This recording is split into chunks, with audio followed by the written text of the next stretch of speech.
The fleets of the last alliance burned across the stars like a storm without end.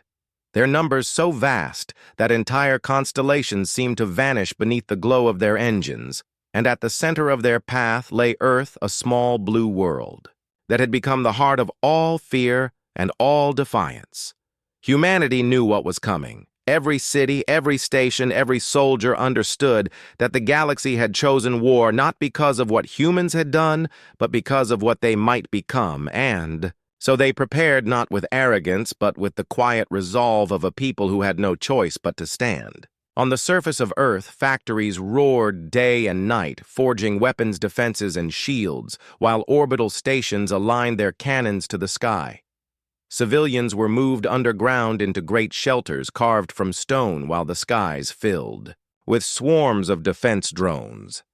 Yet all knew that the true shield of Earth was not these, but the battleship that returned from the void scarred, but unbroken. Its hull bore the wounds of countless fights, its armor blackened from the traps of the Covenant, but still it flew across the heavens like a blade ready to strike. And when it descended into orbit, the people of Earth looked up with hope, for they knew their fate rested with the crew who sailed it.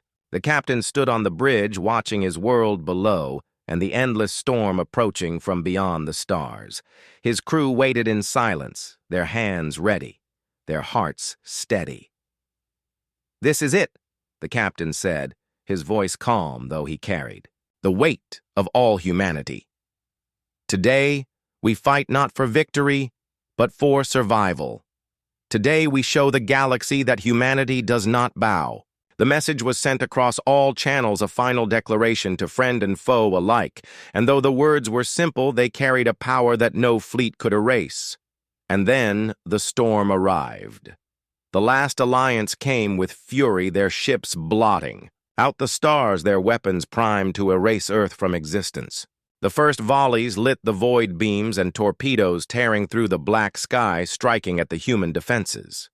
Shields blazed, drones burned, stations cracked, yet still Earth endured. The battleship roared into the fight, its cannons unleashing fire that shattered entire squadrons, its missiles tearing through cruisers, its beams carving holes in fleets that had never known defeat. But for every enemy that fell, 10 more came forward, the numbers beyond imagination. The sky became a sea of fire and metal ships colliding, explosions spreading until the very void seemed alive with war. The crew fought with every breath systems, screaming alarms filling the halls, power draining faster than it could be restored. Hull plates melted, shields flickered, weapons strained, yet the battleship pressed on, striking again and again, as though the spirit of all humanity drove it forward. Hours passed, and the battle showed no end. Earth burned above and below the ground, shook with impacts. The oceans boiled under the heat of fallen wreckage, and still the last alliance pressed on, believing that sheer numbers must win. But within their ranks, cracks appeared. Commanders shouted. Over one another, fleets stumbled as coordination broke, ships collided in the chaos. They had numbers but no unity, and against the single iron will of humanity, that weakness began to show. The captain saw it and gave the order to strike harder, to pierce the center of the armada where the command ships directed the fleets. The battleship dove into the heart of the fire weapons, blazing shields failing, yet holding long enough to cut deep.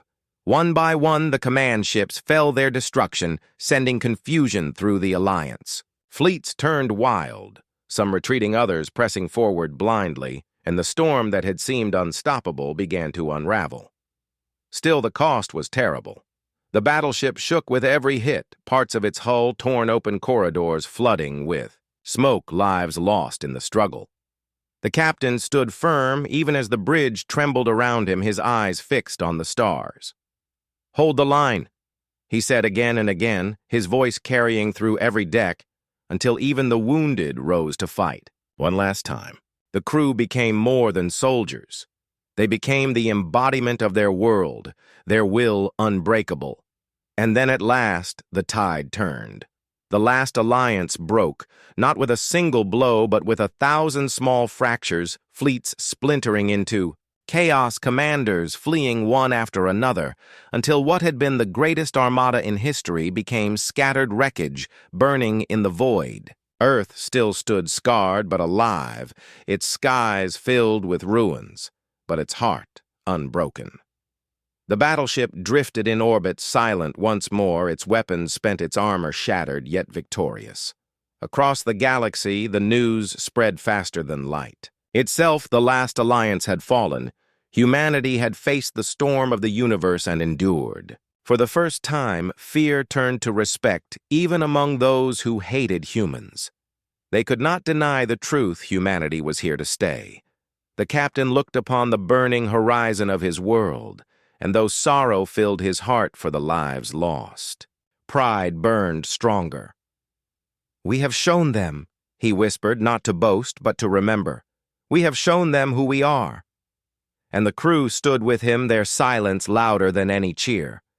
The war was over, but the story of humanity had only begun. For now, the galaxy knew that even against impossible odds, Earth would never bow, never break, never surrender. And so the final stand became legend, a tale whispered across stars, not of conquest, but of survival, of a people who fought with everything they had and carved their place among the endless night.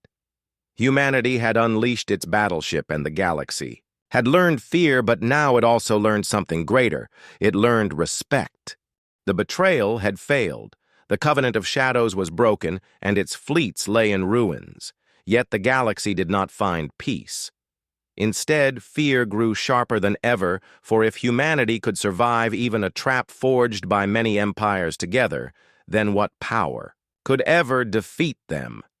And in that fear, desperation gave birth to something new, a final desperate alliance of powers who had once sworn to kill one another, now forced to join hands against a common enemy.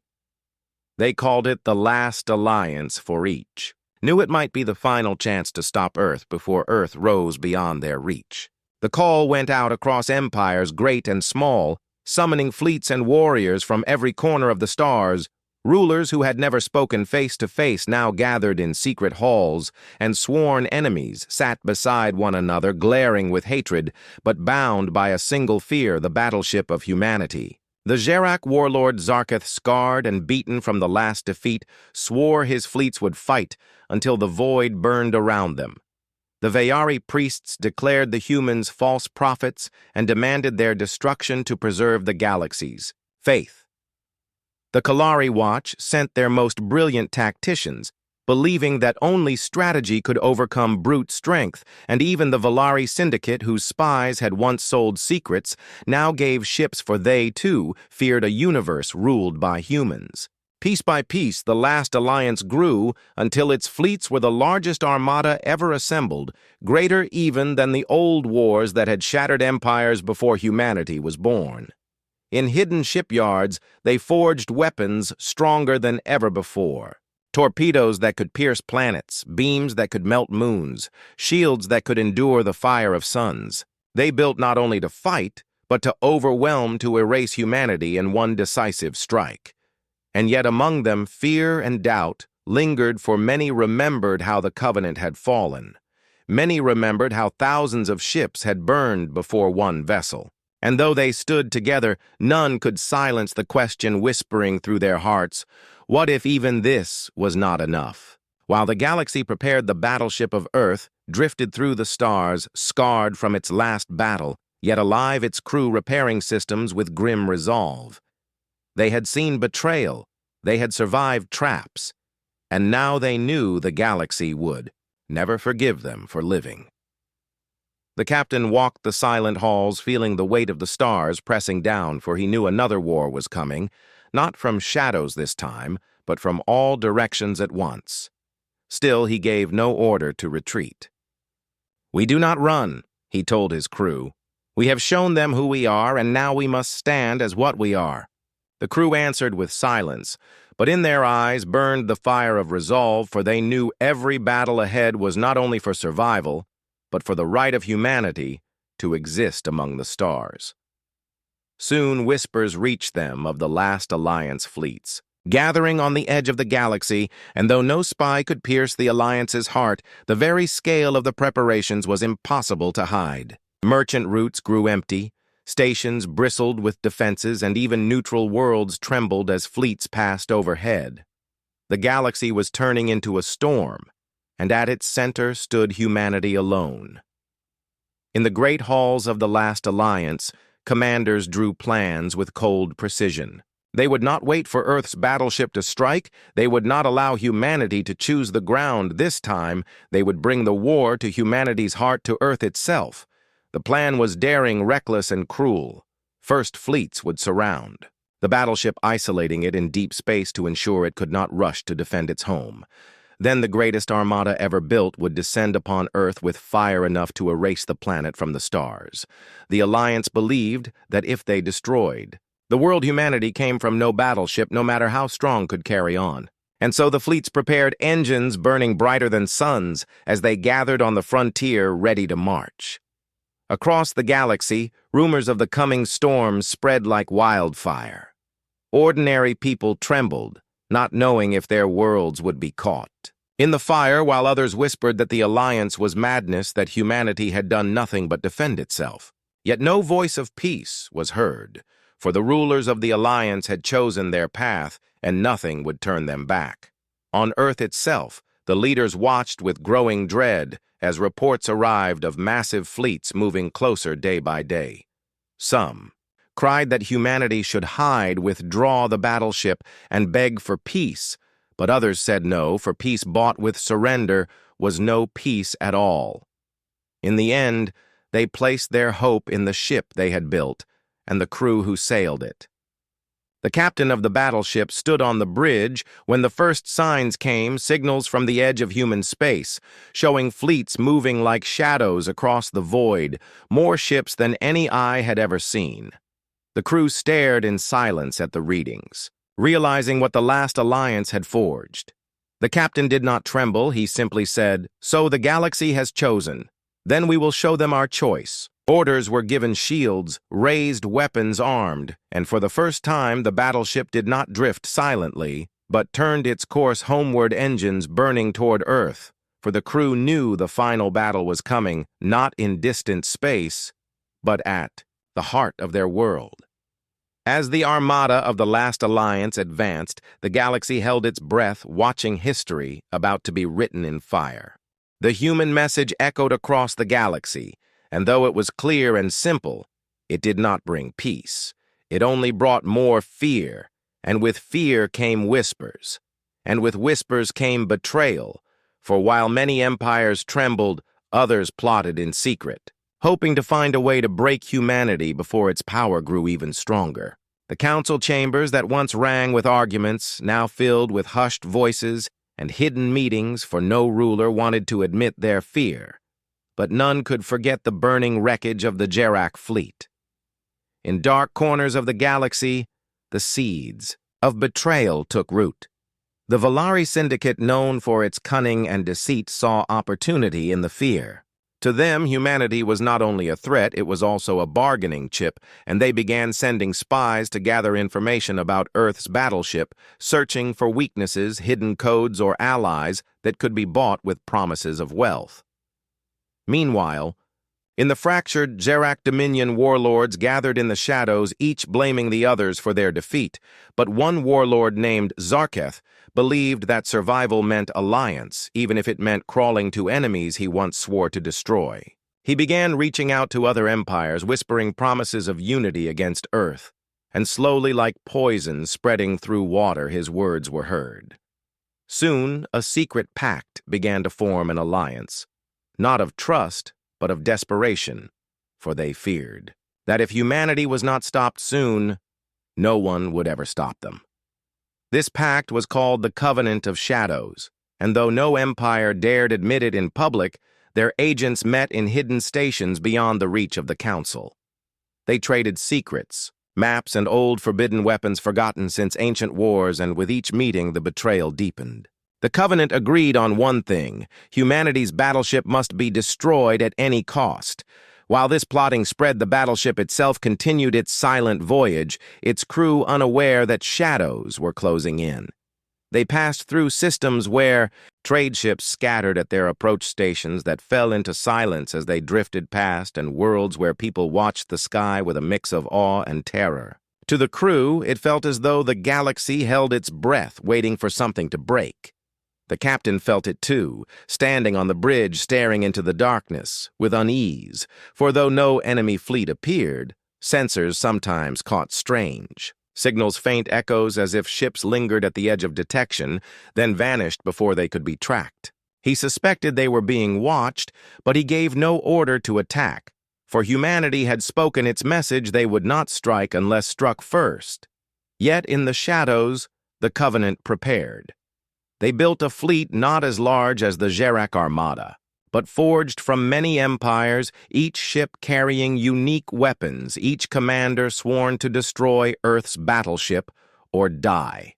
They gathered in secret, slowly assembling in a dead system where no suns burned, only silent rocks drifting in the void. There they tested ancient weapons, energy storms, and void mines, things banned for centuries because of their cruelty. The Covenant believed only such darkness could break humanity. Among them, betrayal still brewed, for none trusted the others, but fear of Earth bound them together stronger than loyalty ever could. At last, the Covenant decided it was time. Their plan was not to face the battleship directly, but to lure it into a trap. They spread false signals, distress calls from merchant ships, cries for help from colonies, and even messages crafted to sound like human voices. They hoped the battleship would come seeking answers, and once inside their chosen system, the trap would close. On board the battleship, the crew received the signals one after another. Some believed them real. Others argued they were lies, but the captain listened in silence. "If there is even a chance these are true, we cannot ignore them," he said at last. His officers hesitated, for they too felt the unease, but in the end they obeyed. For humanity had always answered distress, and turning away now would mean betraying what they stood for. The battleship changed course, engines burning toward the dead system where the Covenant waited. As it entered the darkness, the crew felt the tension grow, every sensor sweep returning strange echoes, every shadow seeming too deep. Then the trap was sprung. Mines ignited around them, flooding the void with storms of energy beams fired from hidden asteroids and fleets decloaked from the shadows. The Covenant had unleashed their fury. The battleship shook under the assault, its shields sparking. As never before, its hull scarred by weapons no crew had ever seen.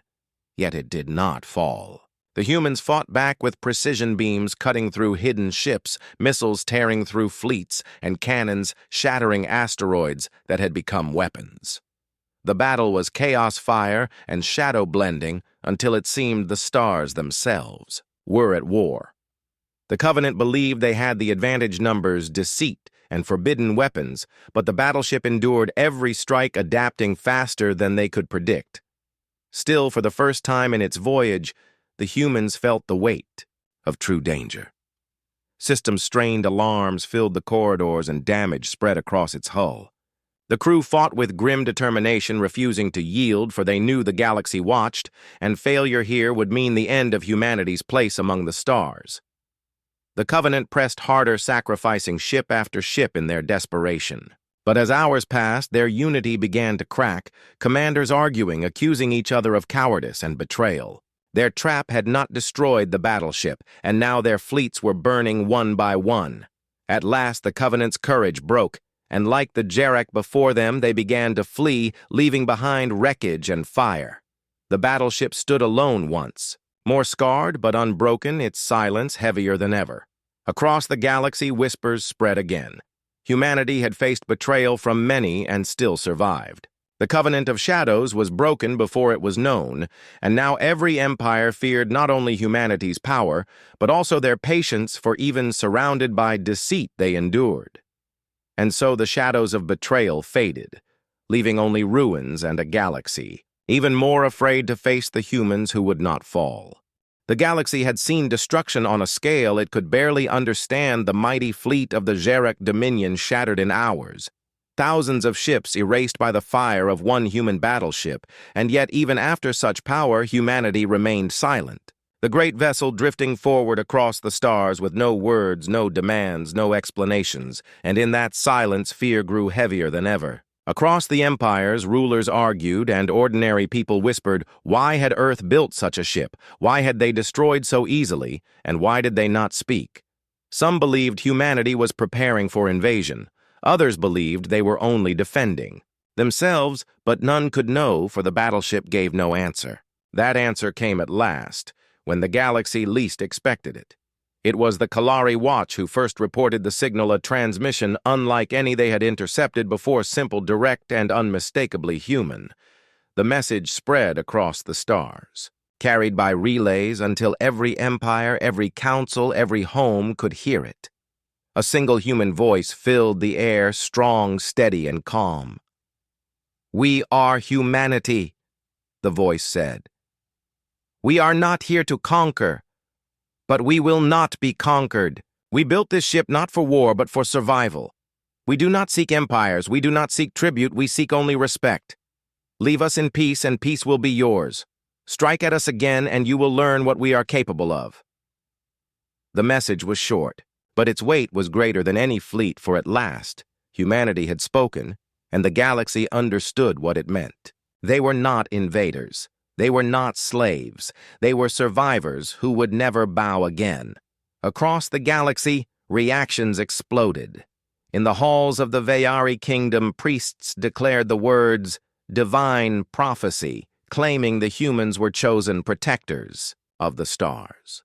In the shattered Xeric Dominion, warlords raged against the message, screaming that they would rebuild and crush Earth, though in their hearts they knew it was a lie. In the Kalari Watch, scholars dissected every word, searching for hidden meaning, asking if Earth truly sought peace or if it was only a warning disguised as calm. Among ordinary people, the words spread like fire, carried in markets, taverns, homes. Farmers on distant worlds whispered that maybe humanity spoke truth, maybe they did not wish to rule, but only to survive. Soldiers who had once laughed at the idea of humans as warriors now swore that they would never fight them. Smugglers and wanderers repeated the words again and again, "We will not be conquered," until the phrase became a shadow moving through every corner of the galaxy. On Earth itself, the message was watched with quiet pride.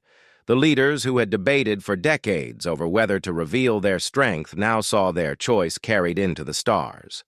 The crew of the battleship stood in silence as their captains. Words echoed across the void, for they knew the message was not only for the aliens, it was for themselves, a reminder of why they sailed through the darkness. Humanity had suffered too long on its own world, had bled through endless wars, had endured arrogance from greater powers, but no more. They were not asking for peace, they were demanding respect. In the days after the message, the galaxy grew restless. Some empires urged diplomacy, sending envoys toward Earth, hoping to form alliances. Others plotted in shadows, whispering that the battleship must be destroyed before humanity grew stronger still. Fleets were moved into secret positions. Spies slipped. Across borders, and weapons long buried were armed once again. But though many planned in secret, none dared strike openly, for the memory of the Xerac's destruction was still fresh in every mind. In taverns across trade stations, aliens argued whether humanity was hero or villain, savior or destroyer. Some said the message was honest, and Earth only wanted safety. Others said it was a trap, that one day the battleship would turn its guns on the galaxy. But all agreed on one thing: humanity had become a power that could not be ignored. In the chamber of the Council of 12, the rulers debated until their voices broke. "They will never submit," one declared. "Then we must submit to them," another whispered. But pride held them back, for no empire wished to admit weakness before its rivals. And so nothing was decided, and the council dissolved again in silence. Meanwhile, the battleship moved on, drifting through the stars with quiet patience as if it cared nothing for the fear and chaos left in its wake. To the crew inside, every corridor, every chamber was filled with tension, yet also pride. They knew. The galaxy now watched their every move, but they also knew they carried the strength of all humanity with them. Their captain stood upon the command deck gazing at the endless stars and repeated softly the words that had shaken the galaxy, "We will not be conquered." Outside the ship, the universe seemed to grow still as if waiting to see who would test. Humanity next. But for now, the battleship remained a symbol not of conquest, but of survival, a shadow drifting across the stars carrying a message that no empire could forget. The council had broken apart with no agreement, only anger, suspicion, and fear. And while the rulers shouted and blamed each other, one empire decided to act for talk. Meant nothing to the Gerak dominion they had lost face, their scouts destroyed. Their pride wounded, and in the eyes of their warlords, there was only one answer to fear, and that was force. So the Dominion gathered its fleets, hundreds of warships forged from centuries of conquest carriers, bristling with fighters, cruisers armed with plasma cannons, dreadnoughts so vast that entire armies lived inside them. The galaxy watched in silence as the fleet assembled, for no empire had dared to fight humanity yet, but the Gerak believed that by striking first they could break the legend before it grew too strong. Across their home worlds, the people cheered their warlords, promising victory and revenge. Yet beneath the cheers was doubt, for even their mightiest fleet had never faced an enemy like Earth's battleship. When the Gerak fleet finally launched, it moved like a storm across the stars, blocking trade routes, seizing neutral stations, silencing anyone who questioned their march. Soon their armada surrounded the sector where the human battleship drifted alone, silent and still, as if waiting. The Gerak commander, a ruthless warlord named Korak, stood upon the bridge of his flagship and laughed at the sight of one ship facing his thousands. "This is the strength of Earth," he shouted to his officers. "One shadow against the Dominion. Today we burn their arrogance." His words were carried to every ship in his fleet to inspire his soldiers. But in the quiet corners of the crew, fear lingered, for they had all seen the recordings of the scouts destroyed with a single beam. Still they obeyed, for disobedience meant death at the hands of their own warlords. The order was given, and the Gerak fleet moved to attack. Waves of fighters swarmed forward, missiles streaked through the void beams of plasma, lit the darkness. Like suns, and the stars themselves seemed to tremble under the fury of the Dominion. For a moment, it seemed the human battleship would vanish under the storm, but then its engines awoke, and the silence ended. Blue light flared across its hull, and the ship turned slowly to face its enemies. No words were spoken, no threats, no declarations, only the roar of weapons awakening. The first strike came like thunder, one massive cannon unleashing a beam that cut through the fighter swarm, erasing dozens in an instant. Another weapon opened fire, hurling kinetic projectiles the size of towers, each smashing through cruisers and tearing them apart as if they were paper. Missiles launched from hidden bays, guided with impossible precision, weaving through defenses, to strike at carriers and ignite them in blossoms of flame. The battle became chaos. Gerak ships fell by the dozens, then the hundreds, as the battleship advanced not fast, but steady. Each shot measured, each strike certain. Commanders screamed for more firepower, warlords shouted orders, but nothing changed. Every weapon the Gerak threw only scarred the battleship's shield, sparks flashing across its hull, but never breaking it. "It is unstoppable," one captain whispered before his ship exploded into fire. Even as their fleet burned, the Dominion would not retreat, for fear of Earth was still less than fear of their own warlords. They fought on with rage and desperation, but the outcome was already written. Hours passed, fleets crumbled, dreadnoughts shattered, until at last only a handful of Gerak ships remained broken and fleeing into the dark.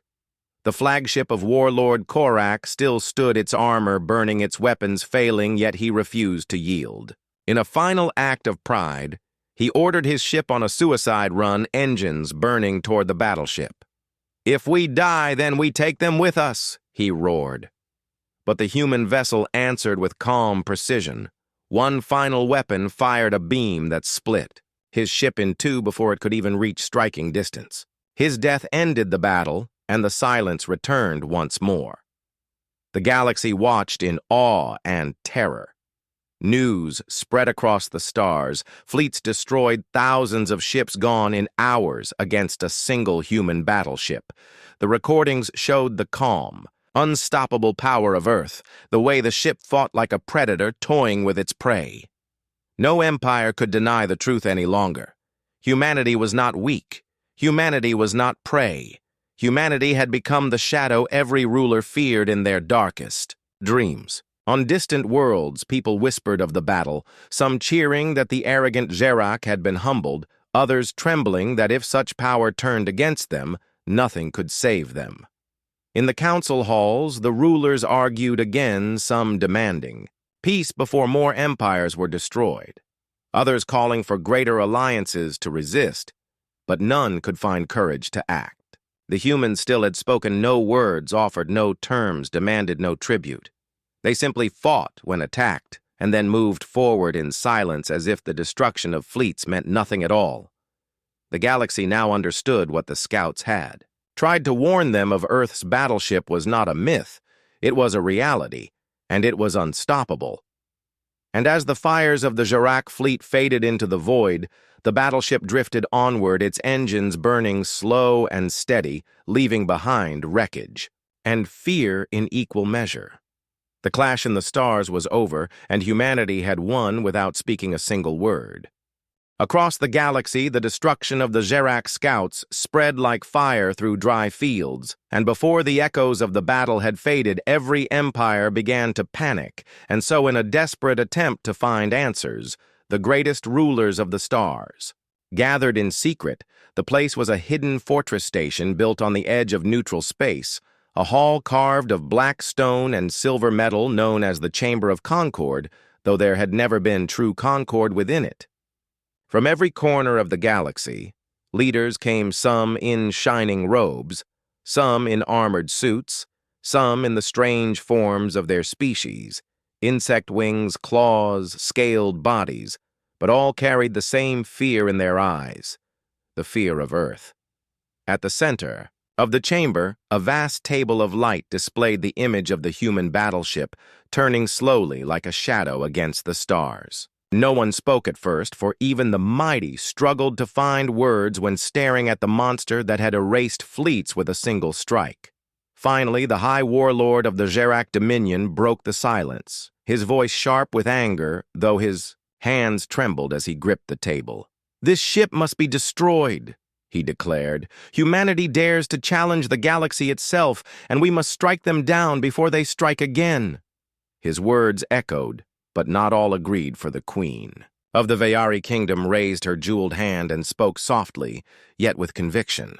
"You speak of destruction, but you cannot even defend your own fleets. This battleship is not like others. It may be a weapon of judgment. Perhaps we should not fight but listen." Her priests bowed at her words, whispering that humanity was chosen by the stars, but many laughed bitterly at such faith. Then the Kalari Admiral, a tall figure wrapped in cold silver armor, leaned forward and said, "We cannot ignore what has happened.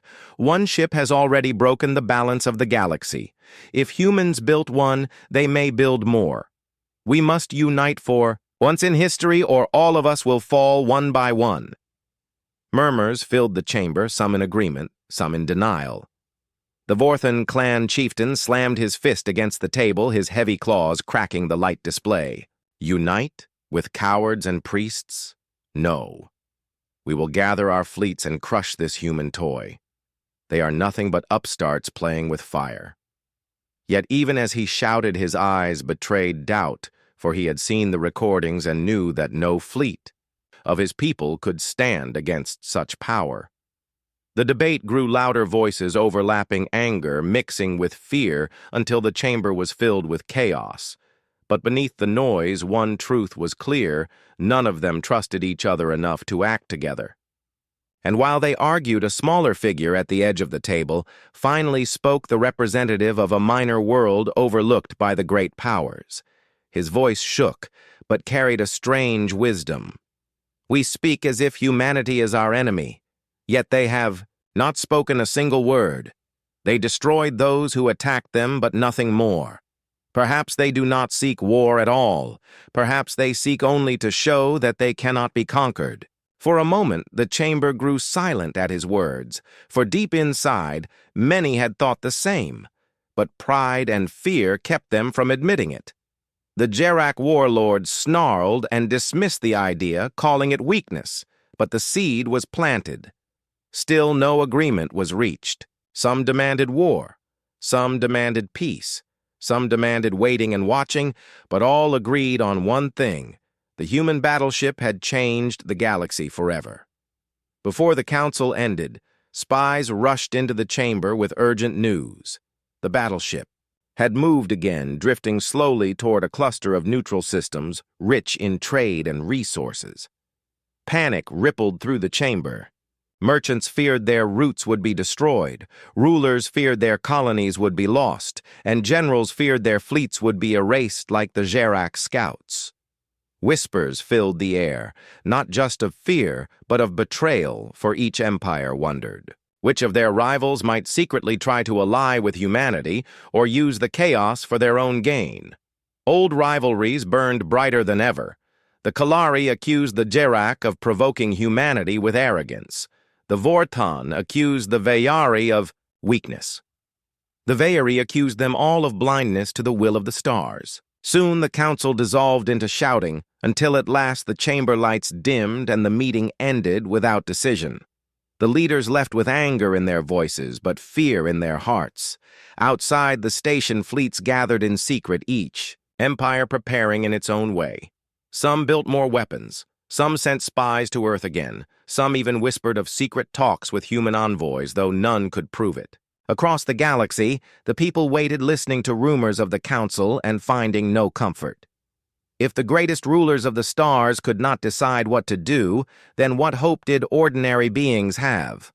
On a lonely moon, an old scholar wrote in his book, "The galaxy has grown arrogant and divided, but now it has been given a test.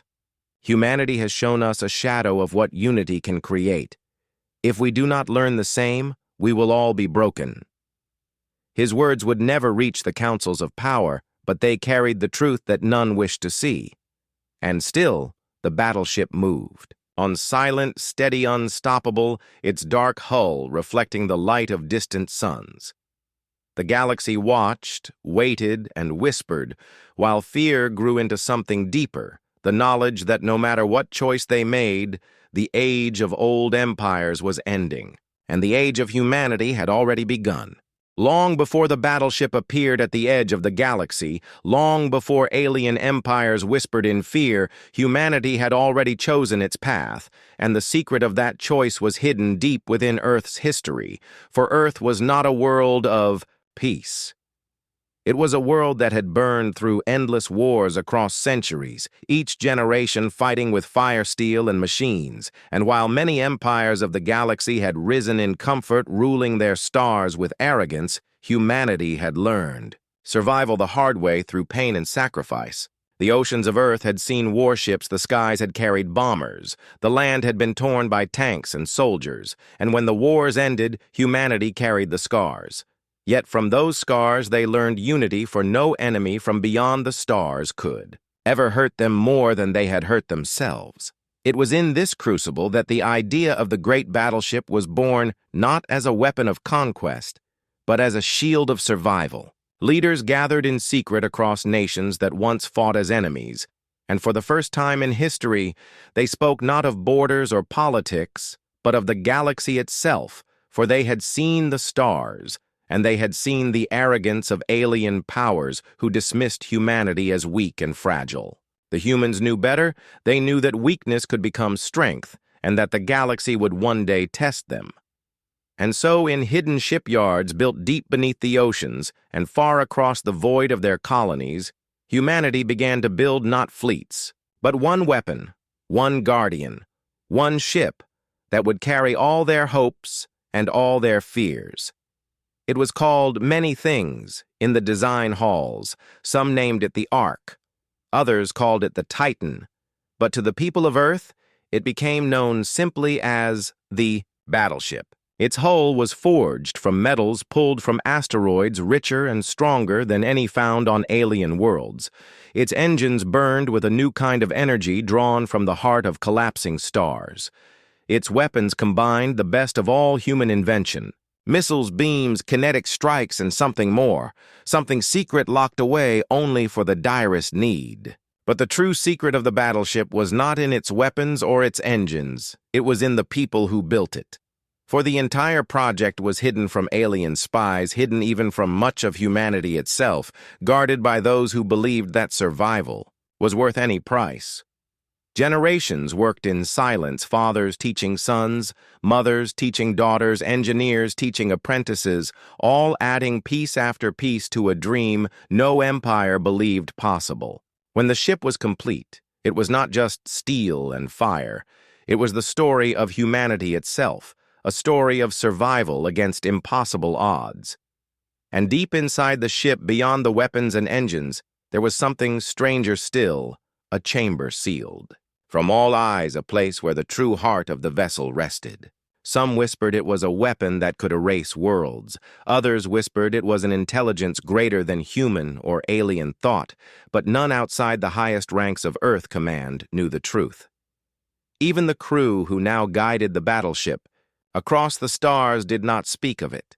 They obeyed their orders in silence, knowing that the galaxy would never understand what they carried. While the aliens feared only the size and power of the ship, humanity knew its greatest strength was patience and purpose. They had not built the battleship to conquer, they had built it to ensure no one could ever conquer them. Yet in the halls of Earth's leaders, there was debate. Some believed they should reveal their strength openly to demand respect through fear. Others believed the ship should remain hidden until the day came when there was no other choice. In the end, compromise was chosen. The ship would sail the stars once revealed. It would be enough to remind the galaxy that humanity was not prey, not weak, not to be ignored. And so it moved into the wider galaxy, not as a fleet, not as an armada, but alone, for Earth understood something the empires did not, that one weapon, one symbol could be stronger than 1,000 armies. Now, as it drifted among alien stars, the crew remembered the long years of sacrifice that built it. They remembered the silent workers who would never see the stars, yet gave their lives to the dream. They remembered the broken Earth that had finally united, not through peace, but through the promise of survival. And in this unity, they found strength. Meanwhile, the alien scholars searched for answers. They asked how humans could build something so vast. In so little time, they asked how a young race could leap so far ahead. None of them guessed the truth that humanity's greatest power was not technology, but will. Every war, every tragedy, every loss on Earth had forged them into a people who refused to break, and when that will was turned to the stars, it created something no empire could match. This was the secret of Earth, not just in steel and fire, but in the unyielding spirit of a race that had known struggle since its birth. And though the galaxy did not yet know the truth, it was beginning to feel it, for the whispers of fear were now whispers of respect mixed with dread. Aliens began to wonder if humanity had always planned this, if they had hidden their strength waiting for the right moment to strike. Others feared that the battleship was only the first, that Earth had many more waiting in the dark. The truth was simpler and perhaps more dangerous. Humanity had built one ship, one guardian, and put everything they were into it. And as it moved through the stars in silence, it carried not just weapons, but the promise that Earth would never bow again. The galaxy had waited in silence and fear for days, as Earth's battleship moved slowly through the void, saying nothing, showing nothing, only its massive shadow stretching across the stars. But fear cannot live in silence forever, and at last one empire decided to act. The Gerak Dominion, proud and brutal, sent a fleet of scout ships to investigate the human vessel. They claimed it was their duty to protect the galaxy, though, in truth, they only wanted to be the first to learn Earth's secrets. The scouts moved like insects buzzing around a giant, their small engines glowing faintly against the endless hull of the human warship. Reports began to flow back to the Gerak command, but the messages were confused. The humans were silent. Their ship carried no markings, no signals, no offers of peace or war. It simply drifted forward as though nothing in the universe could matter to it. The alien scouts circled closer, their commanders demanding answers, their soldiers growing nervous as their sensors failed to measure the full size of the vessel. "It is too large," one pilot whispered into his comm. "The scanners cannot read the end of it," another replied with fear in his voice. "It is not a ship, it is a world." And still, the human battleship gave no sign of life, only the quiet thrum of power deep within its core. At last, the Gerak fleet tried to hail it, sending messages in every known language across every channel. "Identify yourself," they demanded. "You are trespassing in Dominion space. Explain your purpose." But the humans did not answer, and the silence pressed heavier than any weapon. The aliens grew angry. The Gerak commander ordered warning shots to be fired, bright streaks of energy cutting across the void near the massive hull. For a moment, the galaxy itself seemed to hold its breath, waiting to see what humanity would do. And then the first sound came, not words, not signals, but the sudden deep hum of the battleship awakening. Lights flickered across its surface, long lines of burning blue stretching across the armor like veins glowing against the darkness. The alien pilots panicked, their voices shaking as they reported what they saw. "It is alive!" one screamed. "It sees us!" Before their commanders could answer, the human battleship moved for the first time. One weapon extended from its hull, vast and terrible, longer than the alien ships themselves, and with a single pulse it fired. A beam of light so bright it blinded. Sensors tore through the void, and in an instant half the Gerak fleet was gone, erased without fire, without wreckage, only silence where once ships had been. The survivors screamed for orders, but the commanders had no words, for how could they fight something that destroyed them with one breath? Another pulse followed, and the rest of the fleet was scattered, destroyed, or fleeing into the darkness. Across the galaxy, every listening post, every spy, every hidden observer recorded the moment and sent it racing back to their homeworlds. Humanity had spoken at last, not with words, not with messages, but with the thunder of its weapons. The fear that had grown in whispers now became a storm, for if one battleship could erase fleets in seconds, then what hope did any empire hold against Earth? In the council halls of the Vayari kingdom, priests fell to their knees crying that judgment had come. In the Gerak dominion, fury replaced fear as warlords swore vengeance, though their eyes betrayed doubt. In the hidden chambers of smugglers and spies, silence reigned, for no one dared to joke about humanity any longer. On distant worlds, ordinary people stared at the recordings of the battle, their hearts pounding with dread and wonder. Some whispered that perhaps humanity sought conquest. Others whispered that perhaps humanity sought only to be left alone. But none could deny that the galaxy had changed forever. And yet, even after destroying the Gerak scouts, the human battleship did not pursue. It did not speak. It did not even move quickly. It simply returned to its silent, drifting path through the stars, as though swatting away insects was beneath its notice. This only made the fear worse, for what kind of power destroys fleets without anger or effort? The scholars of the Kalari Watch studied the recordings, searching for weaknesses, but found none. The energy signature of the human weapon was, unlike anything they had seen, a blend of science and mystery beyond their understanding. "It is impossible," one scientist whispered, "and yet it exists."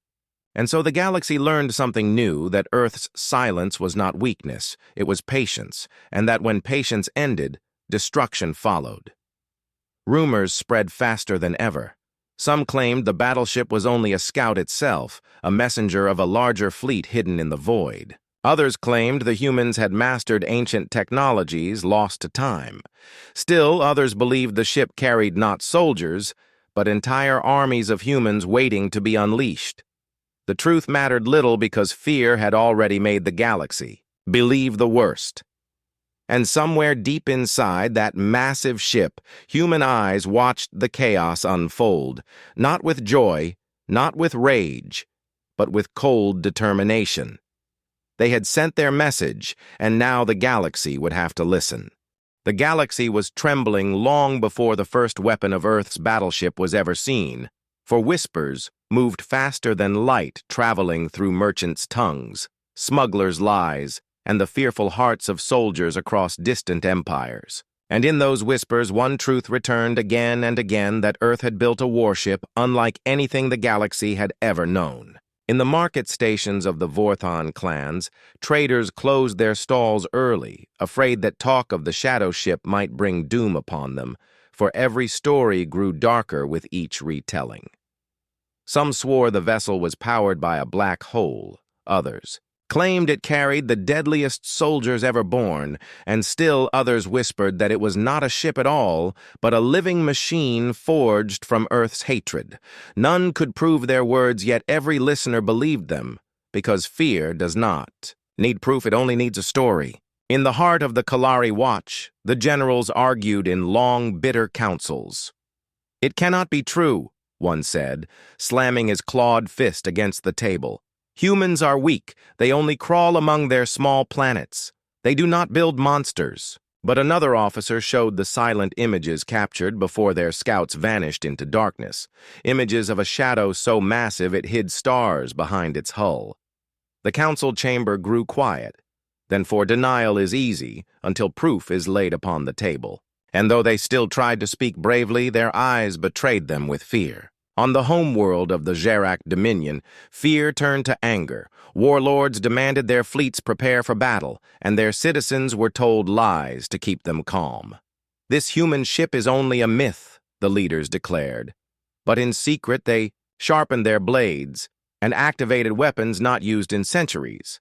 Even the mighty Zerak, who claimed to fear nothing, could not silence the whispers creeping into their homes, for soldiers in the barracks spoke of the Earth battleship with shaking. Voices and pilots who once laughed at danger now prayed before their flights. In the Vayari kingdom, the whispers were different, softer, yet more dangerous, for the star priests called the arrival of the human ship a divine sign. They filled temples with frightened believers, telling them that judgment had come, and the stars themselves had chosen humanity as their weapon. The Queen of Vayari listened, but did not speak, for in her heart she feared they might be right. Across the galaxy, ordinary people shared their own fears. On mining worlds, workers told stories of an Earth ship that could burn suns to ash. On trade routes, smugglers whispered that whole fleets had vanished without a scream, only silence left behind. And in the dark corners of taverns, soldiers whispered to each other that if Earth had unleashed such a monster, then surely they had. Built more waiting in the shadows ready to appear when the galaxy resisted.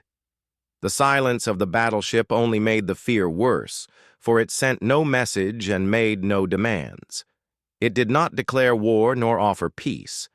It simply moved forward step by step across the void, and every passing day felt heavier, as if the galaxy itself held its breath waiting.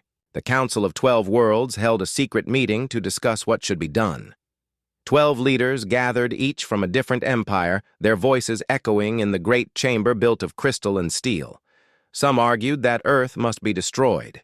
Before it reached the core, others argued that Earth must be feared but left alone. One quiet voice suggested peace. Perhaps humanity sought only safety, but the louder voices drowned it out with shouts of war. In the end, no decision was made, only more whispers born from fear and mistrust. Meanwhile, spies were sent racing toward Earth to learn the truth of this ship. They infiltrated colonies, hacked into records, and bribed humans for information, but none returned with answers, for Earth was silent, guarded, and strange. Some spies vanished without a trace, others sent broken transmissions filled with static and screams, and soon the empires realized that even knowledge was being denied to them. The galaxy hated the unknown, for in the unknown there was no power, only helplessness. And so whispers grew into wild stories until no one could tell truth from lies. Children heard tales of a ship that swallowed stars, lovers whispered of humanity's vengeance, returning for old insults and old wars, and even rulers alone in their thrones could not sleep, for the silence of the battleship haunted them like a shadow pressing at the edge of their thoughts. On the barren moon of Varin, a lone wanderer spoke to a crowd saying that humanity had always been underestimated, that they had watched the galaxy from afar, learning its weaknesses, and now had chosen to act. Many laughed at him, but many more believed, for deep inside every empire there was a memory of how humans fought with desperation when cornered, how they never surrendered, how they turned weakness into strength. And if such a people built a weapon greater than all others, then who in the galaxy could hope to stop them? One by one, the whispers became fear, and the fear became truth, for in the minds of the people the battleship was already unstoppable, already victorious before the first battle even began. And still across the black ocean of stars, the Earth battleship moved in silence, its engines burning slow but steady like a heartbeat too strong to ignore. Every world, every empire, every council watched and waited and whispered, for none dared to speak too loudly lest the battleship hear them.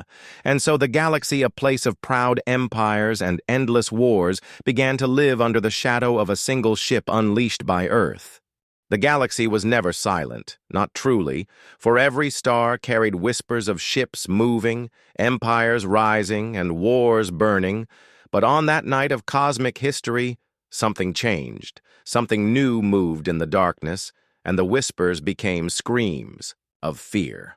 At the edge of the Orion Arm, a strange signal echoed across hundreds of listening posts, a low vibration that did not match any known ship or technology, and the watchers in their stations leaned forward in silence, for the sound was not like the chatter of merchants or the roar of war fleets. It was deep, steady, and growing louder. Across the alien worlds, rumors began to spread like wildfire, first among smugglers, then among soldiers, then finally reaching the grand councils of the empires themselves.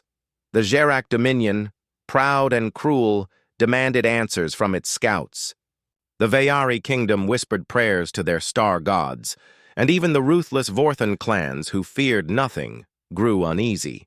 Something was moving through the void, something vast, and no one knew what it was. On the mining world of Drexar, a crew of workers stopped their drills and stared up at the sky, for even from the ground they felt the tremor in the air, a strange vibration that shook the stone and made their hearts race. And they whispered among themselves that the old stories might be true, that humanity, the strange species hidden on the blue planet called Earth, had built something the galaxy was not ready to see. At first the idea was laughed at, for humans were young, untested, barely known outside their small region of space, but fear is a seed that grows fast, and soon the laughter died. The first to see it were the listening ships of the Kalari Watch, who monitored the outer edges of the galactic rim. They reported a shadow against the stars, not a fleet, not many ships, but one single vessel so large it blocked constellations as it passed.